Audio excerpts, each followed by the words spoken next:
Parang may narinig na naman ako reklamo ah. Oh, ano na naman ba yun? Ba't na naman gusto mong mag-uusap? May bago bang posisyon? Ano sabi mong bagong posisyon sa school? Ano bang posisyon yan? Sa ano?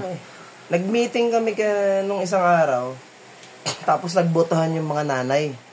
Sabi niya, magbotohan tayo ng pinakagwapo sa school. Ay, may ganun ba? Ano yan? Bagong posisyon sa ano yan ah? Sa teachers and parents ah? Ano ba yan? Bago yan? Nagulat ako. Sabi, magbotohan tayo. Nananahimik ako dun sa gilid eh.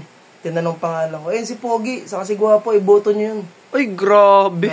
Yan tawag sa'yo, Pogi, Gwapo. Wala nga lumaban eh. Nung nagbotohan ng PTA pinakagwapo sa school. Ay, na magulang. Kailangan nga yan, bagong posisyon para sa'yo lang, oo. Gulat ako. Tapos may tumatawag pa na nanay, Alden, nagpapapirma pa. Sabi, hindi po ako yun. Madali na ako mo eh. Hindi po ako yun kasi inahabol ako eh. Hindi ko na kayo humabol, hindi ako si Alden. Grabe guys, hinaharas nyo na yung tatay ko, Alden. Hindi po si Alden yan guys. Tapos binoboto nyo pa ako sa PTA, pinakagwapong magulang sa school. Oo nga eh.